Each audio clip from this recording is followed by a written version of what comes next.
Baik, terima kasih adik-adik mahasiswa semuanya. Selamat pagi dan salam sejahtera bagi kita semuanya. Kita bertemu kembali dalam pelajaran mengenai rancangan percobaan kehutanan terkait dengan bab pertama disebut dengan rancangan acak lengkap ya.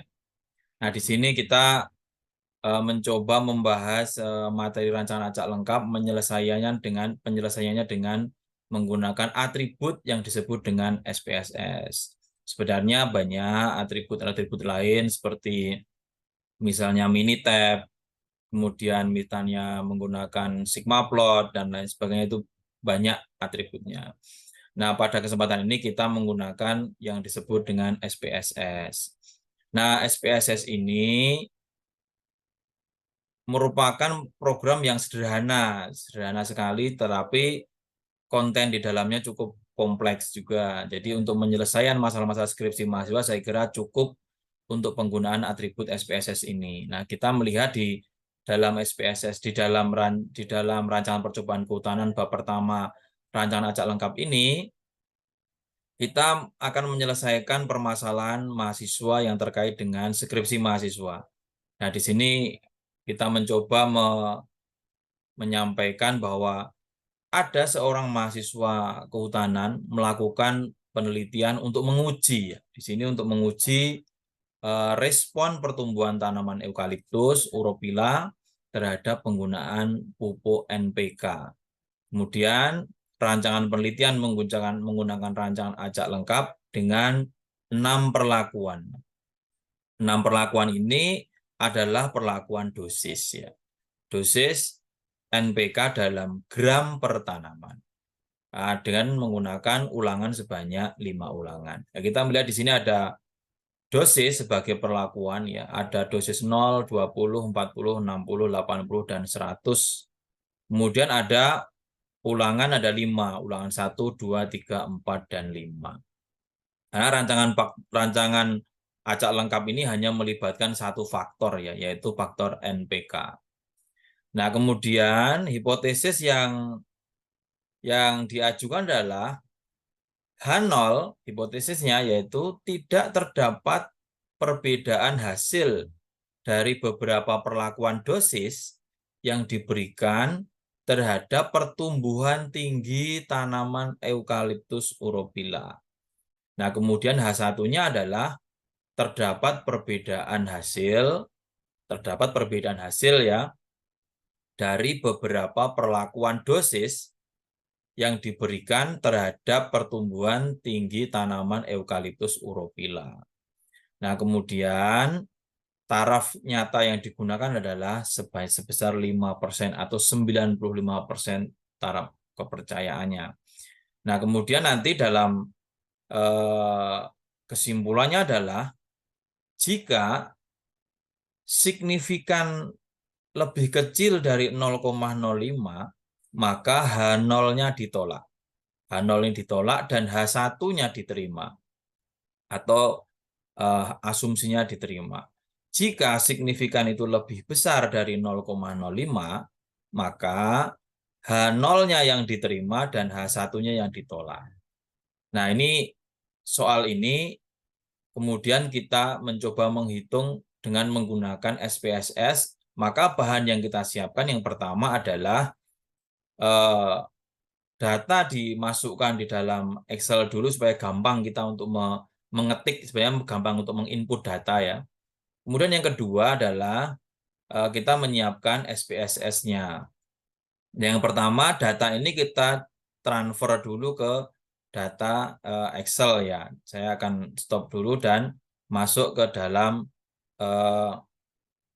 Excel-nya.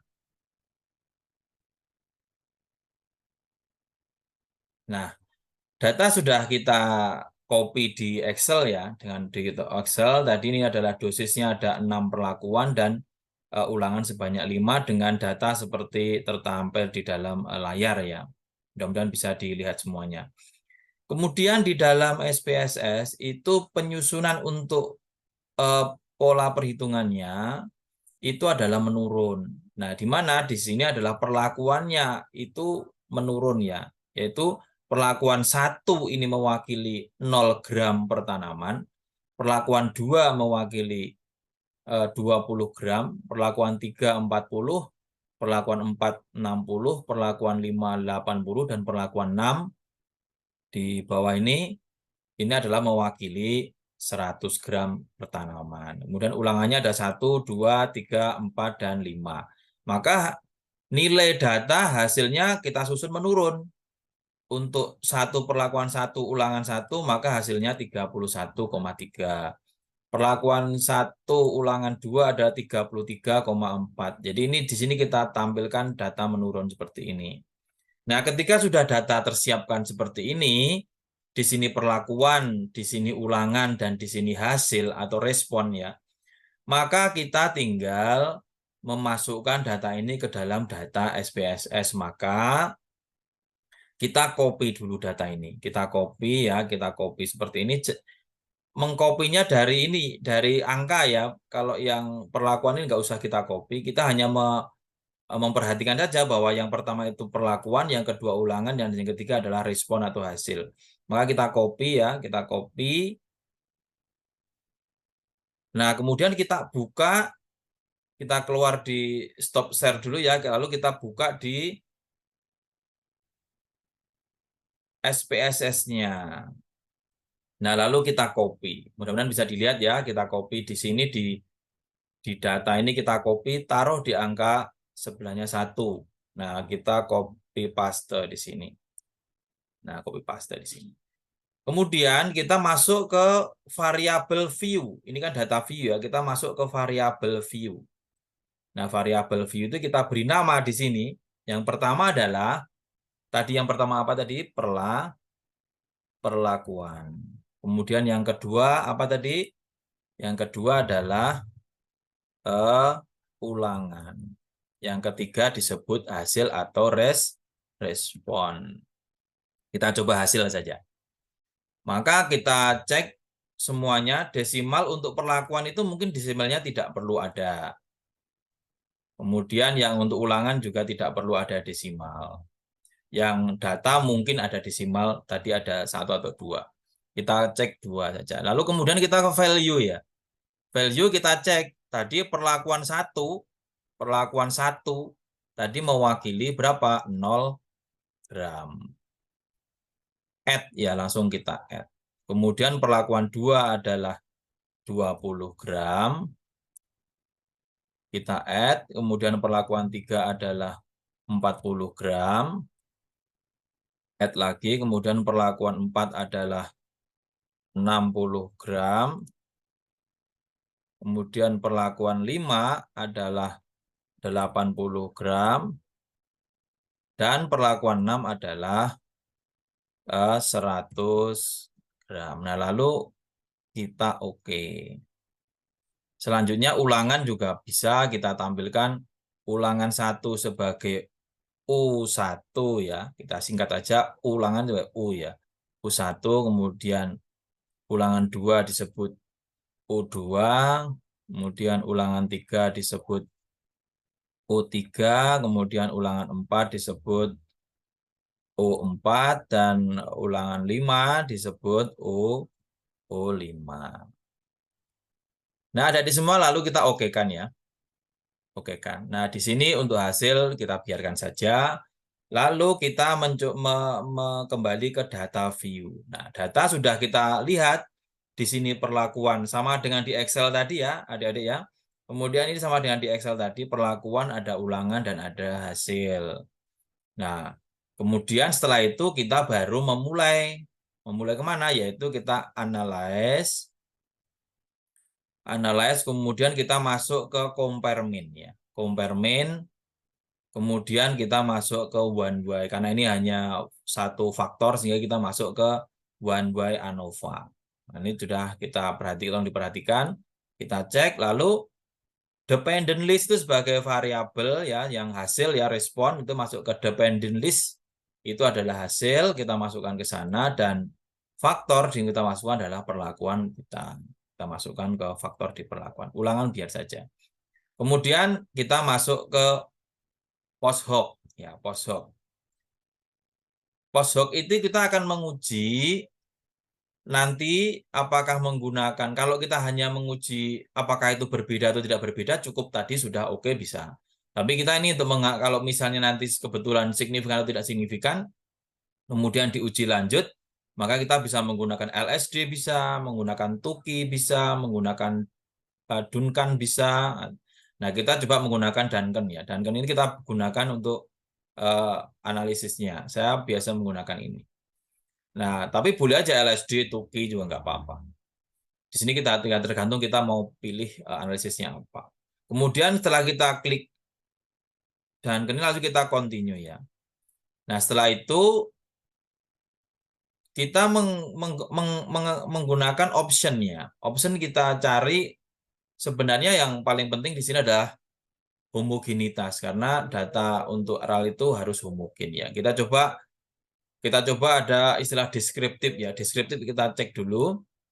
Kemudian homogenity kita klik dulu. Nah, setelah ini selesai baru kita continue. Nah, kita sudah meminta data ini untuk analisis ANOVA-nya sudah. Kemudian kita sudah meminta tadi analisis lanjutannya dengan TUKI boleh, dengan macam-macam kita menggunakan juga boleh.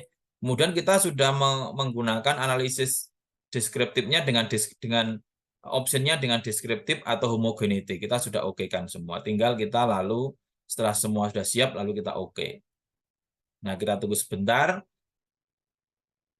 Nah, ini adalah hasil dari analisis SPSS tadi, muncul output seperti ini. Ada disebut dengan deskriptif, ada homogenitas, kemudian ada ANOVA, kemudian ada uji lanjutan ya yang menggunakan Duncan tadi. Nah, untuk menjelaskan ini, mari kita copy output ini ke dalam bentuk Word biasa ya. Kita copy supaya kita gampang untuk menjelaskannya. Nah, kita copy ke dalam bentuk Word ya. Kita keluar dulu ke stop share dulu. Saya naikkan untuk di outputnya ya.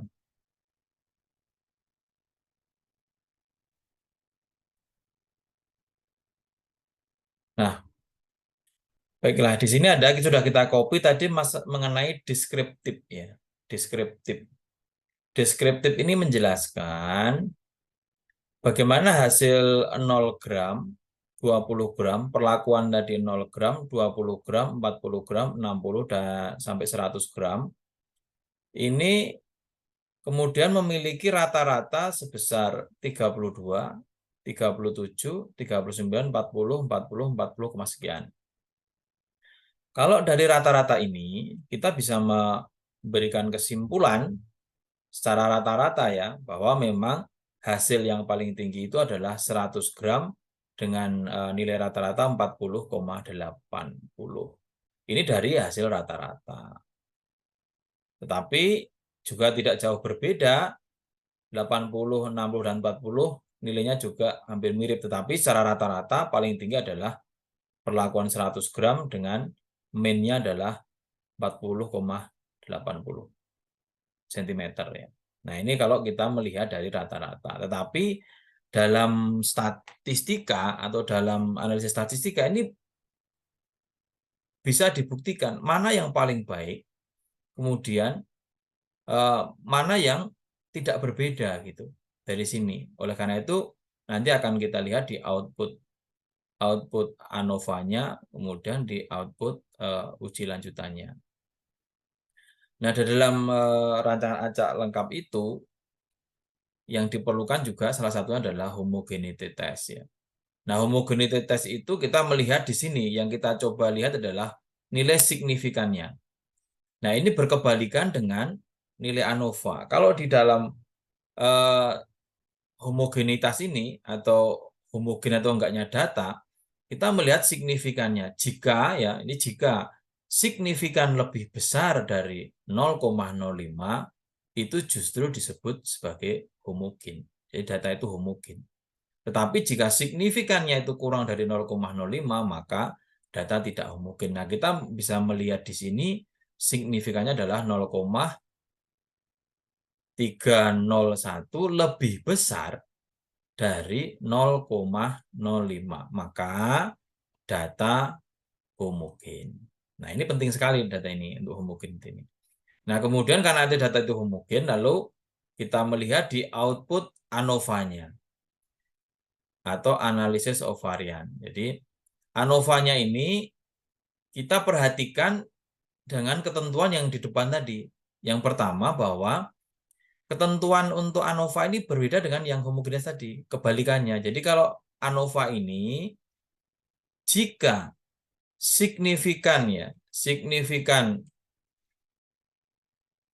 lebih kecil dari 0,05, maka terdapat perbedaan hasil dari beberapa perlakuan dosis yang diberikan terhadap tinggi tanaman eukaliptus, atau disebut H0-nya ditolak dan H1-nya diterima, atau dalam bahasa biasa umum digunakan ini disebut signifikan atau berbeda. Maka terdapat perbedaan hasil ya. Nah, jika lebih kecil dari 0,05. Tetapi jika signifikannya itu lebih besar dari 0,05, maka tidak terdapat perbedaan hasil ya dari beberapa perlakuan dosis terhadap tinggi tanaman Eucalyptus urophylla. Atau sebutannya H0 diterima dan H1 ditolak. Nah, kita melihat sekarang hasil ANOVA-nya berapa? 0,000 atau lebih kecil, signifikan 0,00 ini lebih kecil dari 0,05, maka kesimpulannya apa? Terdapat perbedaan hasil dari beberapa perlakuan dosis yang diberikan terhadap tinggi tanaman eukaliptus, atau H0 ditolak dan H1 diterima. Nah, ini kesimpulannya di situ karena nilai signifikannya lebih kecil dari 0,05. Nah, oleh karena nilai signifikannya itu lebih kecil dari 0,05 dan hasilnya adalah signifikan atau H1 diterima, maka dilakukan uji lanjutan. Nah, uji lanjutan untuk menentukan perlakuan mana yang berbeda, karena di sini hanya pengaruh saja. Di ANOVA ini hanya pengaruh saja. Artinya apa? Pemberian respon NPK berpengaruh terhadap tinggi tanaman eukaliptus. Nah, pengaruhnya seberapa besar pengaruhnya, yang mana yang berpengaruh, itu diuji lanjutan. Yang penting di sini adalah bahwa terdapat pengaruh. Ketika terdapat pengaruh, maka lalu diuji lanjutan. Nah, output yang selanjutnya adalah uji lanjutan dengan Duncan ya, atau Duncan ya. Nah, di sini dengan uji lanjutan ini, maka kita lihat di sini perlakuannya ada 6. Kemudian masing-masing perlakuan ditempatkan dalam subset-subset yang berbeda. Untuk perlakuan 0 gram, dia berada pada subset 1. Untuk perlakuan 20 gram, berada pada subset 2. Dan 40, 80, 60, dan 100 berada pada subset 3. Artinya apa? 0 gram dengan nilai min 32 menempati pada subset 1 yang berbeda dengan perlakuan 20 gram, 40, 80, 60, dan 100 gram. Perlakuan 20 gram berada pada subset 2 dengan nilai min 37,58. Hasilnya berbeda dengan 32, berbeda dengan 39, 40, 40,42, dan 40,80. Nah, ini berada pada subset 2. Kemudian perlakuan 40 gram, 80 gram, 60 gram, dan 100 gram itu tidak menunjukkan perbedaan hasil. Tetapi dia berbeda dengan perlakuan 20 gram dan berbeda dengan perlakuan 0 gram.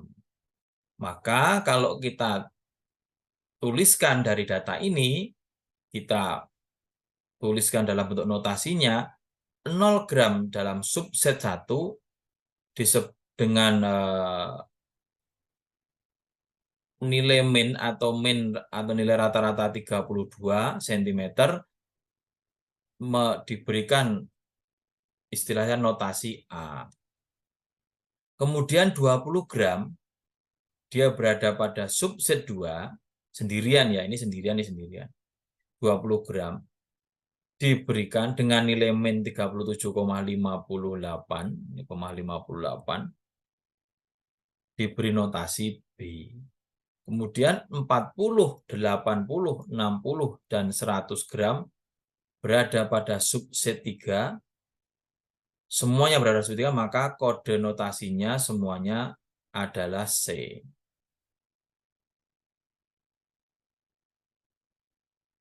Nah, apa yang kesimpulan ini? Kesimpulannya adalah untuk mendapatkan hasil pertumbuhan tinggi eukaliptus dengan perlakuan dosis NPK, maka yang perlu saudara ingat-ingat ya, kalau kita menggunakan 40 gram, itu nilainya tidak berbeda dengan kita menggunakan 80 gram, 100 gram, ataupun 60 gram. Berarti apa? Kalau nilainya tidak berbeda, walaupun secara rata-rata tadi berbeda, tapi secara statistik bahwa ini tidak berbeda, tidak menunjukkan perbedaan. Kalau saudara mau mengirit atau menghemat NPK, maka saudara bisa menggunakan 40 gram karena nilainya tidak berbeda dengan penggunaan 80, 60, maupun 100 gram. Nah, saudara tinggal memilih, ini adalah keputusan secara statistik ya, tapi saudara bisa saja memilih yang mana, tapi yang kalau keputusan secara statistik dianjurkan adalah penggunaan perlakuan 40 gram itu sudah menghasilkan 39,60 yang tidak berbeda dengan perlakuan 100 gram yang menghasilkan 40,80. Berapa gram pengiritannya, tetapi hasilnya tetap mendekati sama atau tidak berbeda secara statistik. Nah, kemudian perlakuan yang paling jelek adalah 0 gram dan di atasnya adalah 20 gram. Nah, ini yang keputusan yang pembedanya ya. Jadi dari pengaruh tadi itu ternyata NPK berpengaruh. Tapi yang paling berpengaruh itu yang mana? Yang paling berpengaruh bagus yang mana? Kita lihat di sini.